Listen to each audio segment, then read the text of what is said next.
My mission is simple, to make you money. I'm here to level the playing field for all investors. There's always a bull market somewhere, and I promise to help you find it. Mad Money starts now. Hey, I'm Cramer. Welcome to Mad Money. Welcome to Cramerica.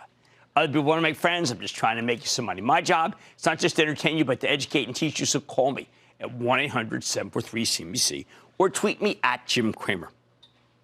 The trade deal mattered. I know the Chinese government has a history of reneging on all sorts of agreements, but somehow this one feels different. And that's why the market erupted today, with the Dow gaining 101 points, S&P climbing 0.71%, NASDAQ falling 0.91%.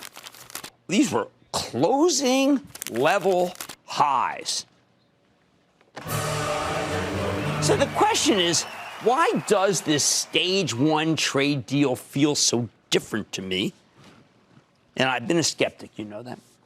First, unlike every other deal China's made with us, for once we actually have something that the People's Republic needs. Pork. I think people don't understand just how badly this African swine flu epidemic has hit China. Pork is a staple of the Chinese diet. The country is ill prepared for this scourge. They've lost more than half of their hogs to this disease in 2019. Unchecked, it could be even worse next year because most of China's livestock lives in something called backyard farms. Contrast that with the United States, where we have factory farming with extreme biosecurity. Neither you nor I can actually visit a hog farm in America. We're considered to be big bio risks, so we're not allowed in. Trucks that go in need to be hosed down. It's really like dealing with the Andromeda strain, not meat, because it's airborne. Now, China has enough frozen pork to tide its people over for a while, and they do have some government-run farms with better biosecurity, but not great. Unlike grains or soybeans, the United States is the only country with enough pork production to actually meet China's needs. We've got the upper hand, people. Food cost inflation is a real problem in the PRC. Remember that the Tiananmen Square protests, they started as food riots. You'll hear the so-called experts talk about the Chinese Communist Party as though it's totally unassailable. But skyrocketing food prices are poison, even to authoritarian regimes. Of course, China can drag out its pork purchases, but time is really not on their side because other countries' herds are being decimated too, and they all want our pork. Long story short, they have every reason to follow through this time with the proposed agricultural purchases. Not buying our pork would hurt them a lot more than it hurts us. It'll cause tremendous food inflation. They need our pork more than anything, including our planes, something to focus on when we hear that Boeing will halt the troubled 737 MAX production in January, as we heard this evening from our own Phil LeBeau. I cannot recommend Boeing stock on this weakness that you're going to see tomorrow morning. There's just too many unknowns for me. Although long-term, I remain steadfast that Boeing will come through as a great American exporter again. The second reason this trade deal has teeth, there's a harsh enforcement mechanism that wasn't talked about at all, both Sunday or today, not once. Do you know that President Trump agreed to cut the last round of tariffs in half and postpone the ones that were supposed to go into effect over the weekend? But if China doesn't follow through, those tariffs will come right back to life in a couple of months. Remember Ronald Reagan's trust but verify attitude toward the Soviet Union? I think this trade deal works the same way. Why are people not talking about how they're going to come right back if the Chinese fool around this time? What else makes the trade deal different? President Trump's tariffs have sparked an exodus of companies moving their manufacturing capacity from China to just about anywhere else. The Chinese want that exodus to stop.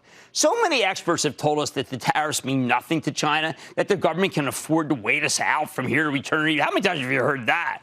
But they're focusing on the wrong us.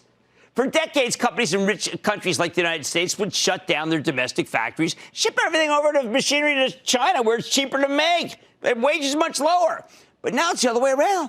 While a few companies have opened new factories here, it's not that really important. It's less important than the fact that business is going to Vietnam, Taiwan, South Korea, Mexico. Do you know that Vietnam has dredged a gigantic port to be able to handle all this? And it's working. The longer this exodus goes on, the more that... well, what's changed in 15 years other than I'm the only person on air who sneezes? How do the rest of them suppress it? Is there something that they do? I know I couldn't. Since the beginning of the show, I wanted to sneeze. Anyway, the longer this goes on, and you know what? You don't even have to worry, because this is why I learned at Goldman, you always carry a pocket handkerchief. The more the Chinese government needs to spend on make-work projects to keep people employed. That's why they were so eager to get the tariffs reduced and stem the bleeding. China is not invincible, despite what the mainstream media says. And I know I'm hard to rely on this in the administration, but you know what? Maybe I've done more work. Anyway, once you get a real trade deal, the positive ripple effects for our stock market are enormous, as you saw today. Now, I want you to think about something. I want you to go in the Wayback Machine to last week. There was this report that Credit Suisse published. It was titled, China iPhone Shipments Decline Meaningfully in November, Looming Tariffs a Risk. Well, of course, that clobbered the stock. Apple's always been very vulnerable to the trade war in theory, if not necessarily in practice. Also, the stock got clobbered. You know, it's the same old, right? But I told you this was a classic example of the kind of stupidity, kind of ill-informed decision-making that makes people not able to capitalize from the gigantic run that Apple's had. And that's why I urge you to stick with it. You know what my mantra is. Repeat after me. Own Apple, don't trade it. Once again, the people who traded it, well, how do they feel today? I know how I would feel. I would feel like, I don't know, the Rams. Anyway, sure enough, the phase one trade deal means we've gotten rid of the tariff risk, and that may lead to a resurgence in Chinese phone sales. That's why Apple stock caught fire again, rallying 1.7% to an all-time high. I'd probably go up again tomorrow, right? Don't you think? And the pin action from Apple, well, you know what? It's such a big company that the pin action is huge. You have exposure. Let's go over Texas Instruments. Have you seen that stock lately? A Cirrus Logic. That's what makes the sound better. Oh, remember to Tim Cook. If you can ever make the sound great on these, people get rid of all those devices. Skyworks Solutions. Qorvo, not Cuervo, silly. I don't like to serve their stuff. I like better. NXP Semi, Broadcom, which just reported a terrific quarter last week, but nobody cared. Not to mention Micron, which reports this week. These chip makers were all obvious shorts, if you believe that Credit Suisse, that ill-informed Credit Suisse piece. But they're fabulous longs now that the trade war is de-escalating.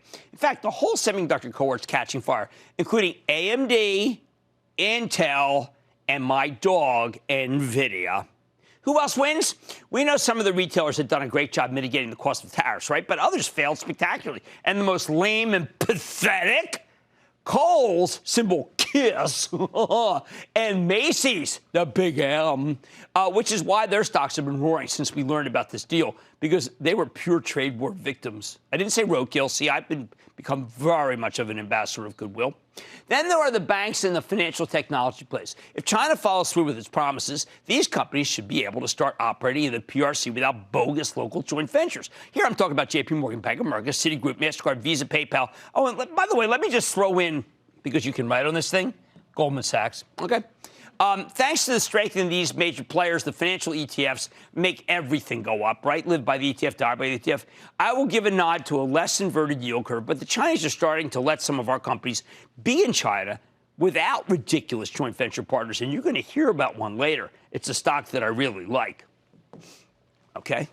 Now, then there are the oils. Remember, whenever you think that the global economy could accelerate, Wall Street's knee-jerk reaction is to buy the oils, any oils. The ETFs, once again, move every one of the oils higher, the good or the bad. I continue to favor the stock of Schlumberger. We always called it slob, 5% yield, and they've got the money to pay it. Now, beyond China, there's another set of winners today, the Cloud Kings. Last week, Adobe reported a fantastic quarter. Nobody seemed to care because of all this trade stuff. But because now that's behind us, well, the buyers came in. And you know what? That's not the only thing they were buying. They came in and they bought Splunk, which had such a good quarter. They bought Coupa. We had them on recently. Okay. ServiceNow. Hey, that's Bill McDermott. Didn't we just have him on? You bet we did. Bottom line, it's strange to see the market react so simply to such obvious news like the China deal. But this is a market that thrives on certainty. And certainty is what we got on Friday evening. I say thrive away. But remember, if we get too overbought, and we're getting there, I reserve the right to say take some profits and wait for lower prices. Mushu.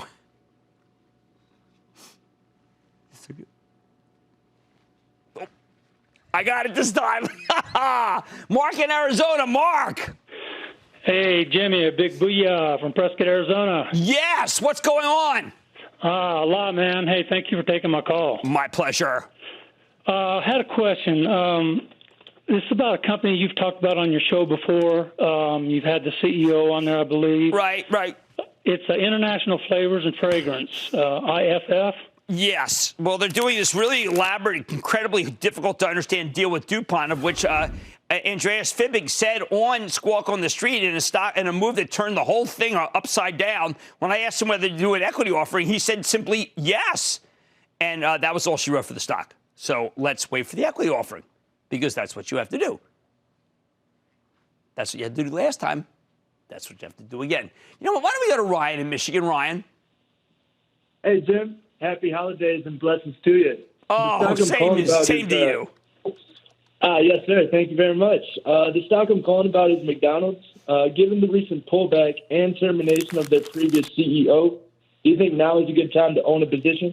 I think that you will probably want to wait until Wendy's breakfast starts, and then you'll see a lot of competition. There'll be some there'll be some analysts who are suboptimal who might downgrade McDonald's. I think it's putting in a bottom, but I do worry about the Wendy's breakfast and some Yahoo analysts who will get McDonald's wrong and suggest to sell it because the analyst is probably 29 years old and making $2.7 million. All right, the market thrives on certainty, and we finally got it. On Mad Money tonight, should old acquaintance be forgotten 2020? I'll tell you why the elector could decide whether the market has room to run again next year. Then is Bill.com IPO worth the tab?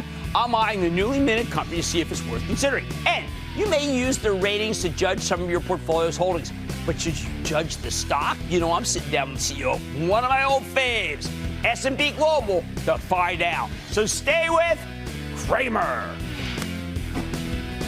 Don't miss a second of Mad Money. Follow @JimCramer on Twitter. Have a question? Tweet Cramer. #MadTweets. Send Jim an email to madmoney@cnbc.com or give us a call at 1-800-743-CNBC. Miss something? Head to madmoney.cnbc.com.